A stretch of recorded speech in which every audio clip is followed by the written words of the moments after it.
Andrew Crocker is here as well. Andrew is a political science instructor at Ozarks Technical Community College. Good morning, Andrew. Good morning. Should I call you Professor Crocker? Or? Oh, that would be great. No, you can Professor just call me Crocker? You just call me Andrew. That's fine. Okay. Well, whatever's fair. You've got the credentials. So I just love being called anything with prestige in it. So call me General if you want. General Crocker, sir. Good to have you today. Thank you. So political science instructor, tell us what all you teach and what all that means. Well, I teach Political Science 101, which means it's really important for us to understand how the government functions. It's also really important to understand the politics that surround everything from the political parties to the special interests to the media. We try to cover as much of that as possible, and of course the base of all of it is the Constitution itself. How hard is it? We've been having this running conversation this morning about debate, about finding common ground in the middle. Is the Constitution conservative or Democrat, or is it the Constitution and both sides should find some common ground there? You know, this is something that we try to stress over and over again when we talk about the Constitution, is that it's really easy now when we look back on its creation to think that it was a holy gathering of a bunch of infallible men. But what it really was what it is now, is two greedy groups of people trying to get the best that they could from each other and extracting a bunch of concessions. And some of those concessions and compromises worked out. Creation of Congress, for instance. House favors the big states. Senate figures the small states. I know we all are not crazy about Congress, but I think that's relatively functional compared to other compromises that weren't so great. 3/5 of a person, the allowance of slavery, not endorsing it, but not shooting it down in the original writing. And that is almost the original sin of the Constitution. To get it passed, it's almost like they had to make a deal with the devil to allow slavery to continue. And that compromise almost shredded the country less than a century later. And that was another series of compromises that we had to come up with to repair that faulty compromise that we had made in the 1700s. So what we're seeing as a country today, then, what I hear you saying, isn't that much different in terms of what we're trying to accomplish. But I wonder if those gentlemen then were a little more open-minded to finding some common ground than what we see today. I think they are. I think they were. And I don't think that's entirely because they were of superior moral character. I think some of that is involved. I think they definitely were the most elite group of intellect American history has ever seen. But the big difference then versus now is that the Constitution itself was written in complete secrecy, which allowed for maximum maneuverability, versus today, age of social media. Every breath, every even hint of compromise can be outed immediately on something like Twitter or Facebook, and immediately everybody is on top of it makes it really difficult to compromise. Visiting with Andrew Crocker, political science instructor at OTC. Also in the room is Brian Steele, Nixa mayor of Nixa. Good morning, sir. Good morning. How are you? I'm doing good. So when it comes to city council, we a lot of times point the finger at Washington, D.C., and they can't seem to get along, can't find compromise. I've often heard if you want to affect change, do it at the local level and make it work its way up rather than try and do it at the top and make it work its way down. How hard is it on the local level to find areas of compromise? Well, I think we do a great job of that in most cases. Maybe you've heard me say that local government is a great place. Well, could be. Could very well be. And one of the things I think that really helps us there is it's nonpartisan. You know, when you talk about a city council, it's not a partisan thing, so we don't get into labeling. I think that's one of the great things from the constitutional era is they didn't think that there would be parties. They thought it would just be everyone out working for themselves, and that was the way that they had designed it. And I think that's why they were so successful at that point in time. If we label ourselves liberal, conservative, Democrat, Republican, those are the things that make it divisive. I have to be on my team. I have to be Nixa versus Ozark. I can't work together. Right. And I think, and that's what we do at the local level better. I think is that we don't have those labels, and so we're able to just talk about what we think is the best thing for everyone to do. But at the same time, you have issues that you have citizens that come in and they're for or against a resolution that you're trying to pass. So you still have to have that moment at the table where you listen to what they say. You've got your facts, you've done your homework, and you know what you think it to be true, and you have somebody in front of you saying, no, that's not right. These are the facts. So you've still got to find some common ground. Definitely. And we do a good job of listening to each other and listening to those that come before us, and then coming up with what's the best decision. And that's really what I think you don't see a lot of in Washington. You don't see a lot of in Jefferson City. They say, this is what my team believes, and I'm gonna just go that way. Right. And that's not what we do. We listen to each other and listen to those people that come before us, and then work out what we think is the best decision. I really think that's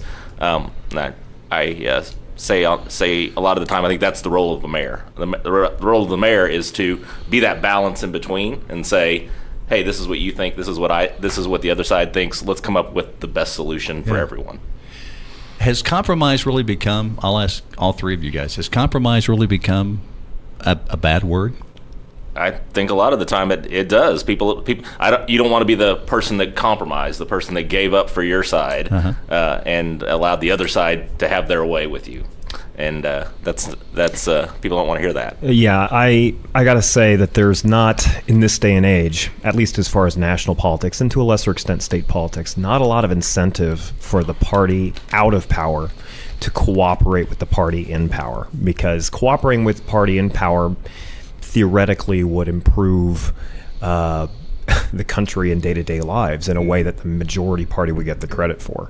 We saw that a lot during the Obama administration. We're continuing to see that during the Trump administration. The party out of power is just seeing no incentive to work with those in power. I wish that incentive, I don't know how exactly you change that dynamic, right, but that is creating the poisonous atmosphere for compromise. Well, and we've seen it play out in healthcare.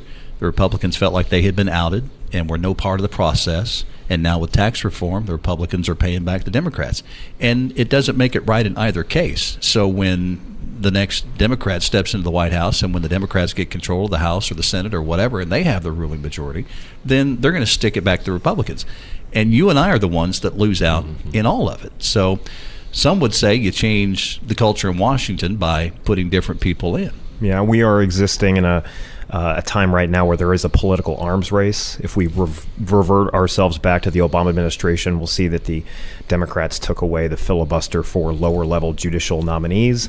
Republicans answer once they're in power by taking away the filibuster for Supreme Court nominees, and so on it goes. And again, that it's going to take a gigantic breach of a gigantic investment in good faith to reverse those trends. Really hard to do that versus continuing to up the ante. That is a great point. And I wish one side or the other would step up and say, you know what?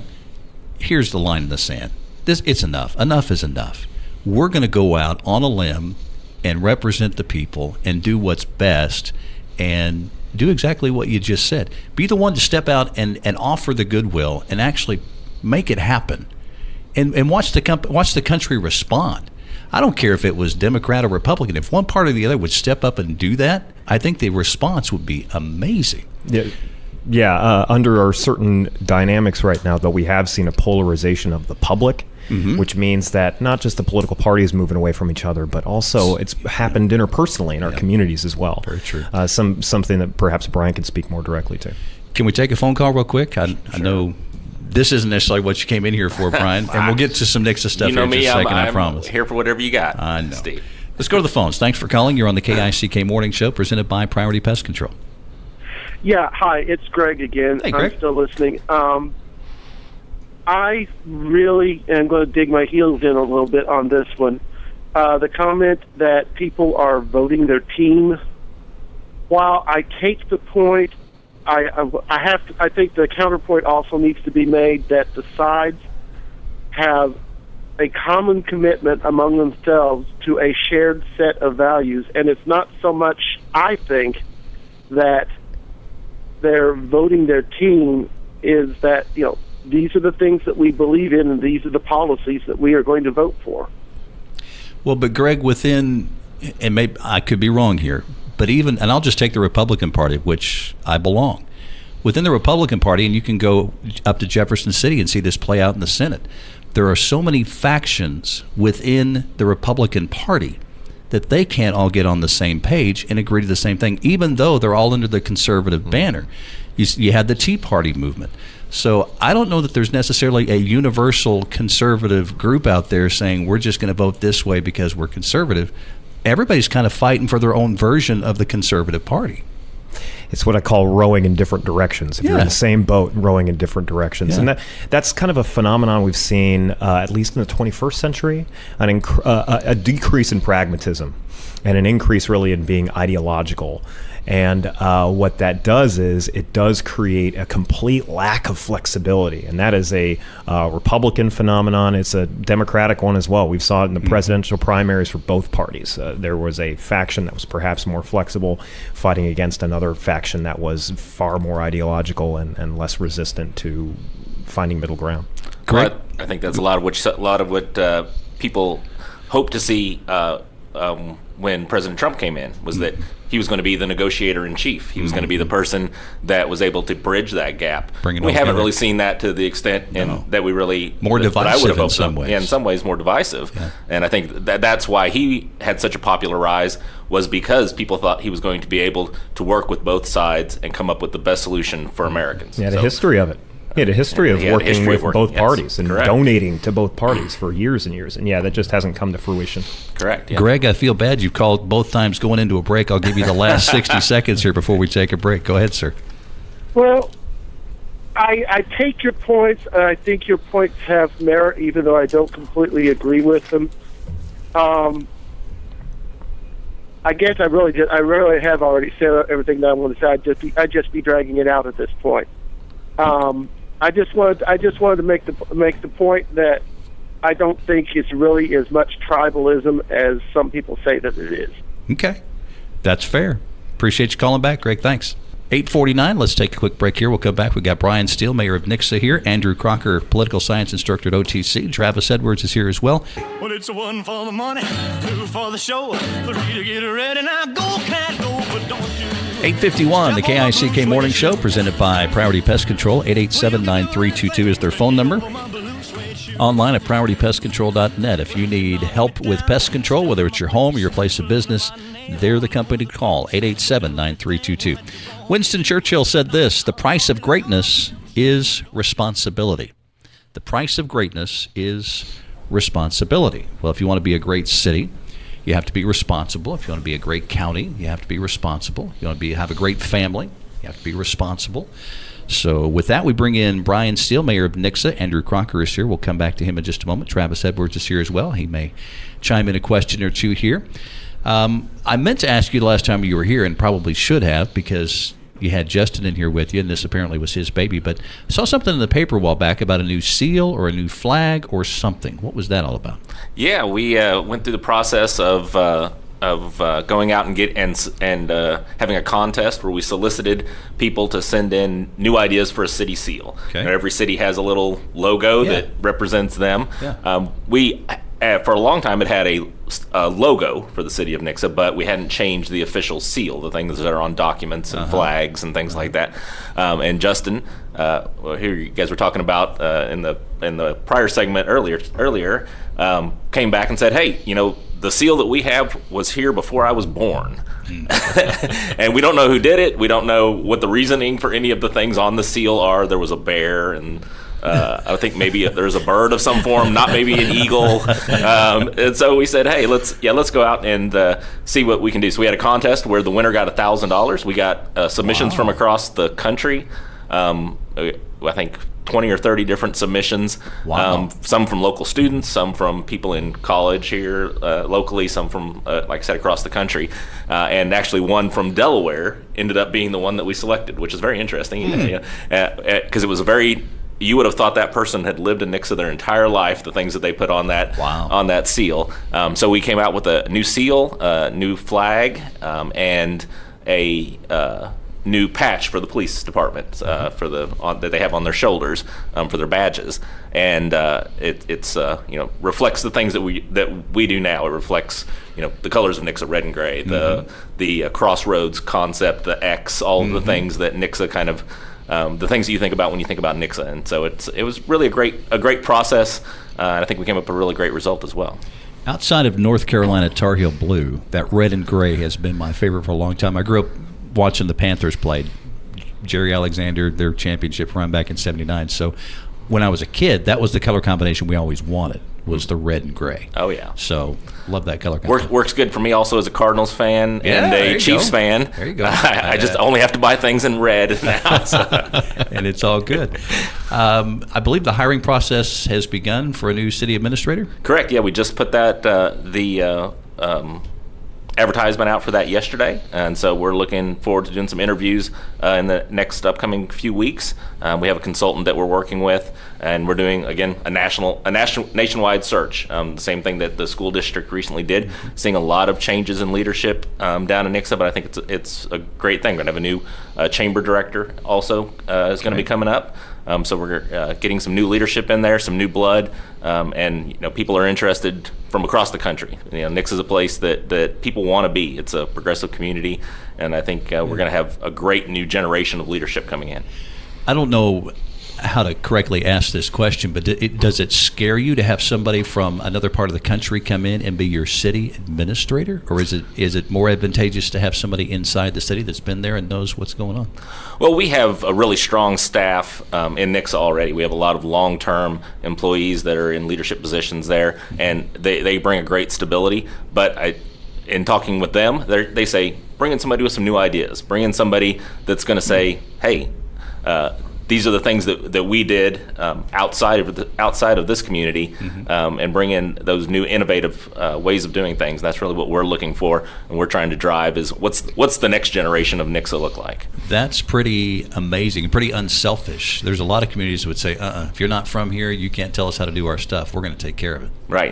We come from a place where our prior city administrator had been there for 20 years, and he had done an incredible job with the growth that our community had seen over those last 20 years. And he said the same thing. Bring in somebody that can say, here's the next thing you need to do to be a successul community going forward. That's impressive. Got about a minute here, and then we're going to pivot back to Andrew. Anything else about Nixa that you'd like our listeners to know about?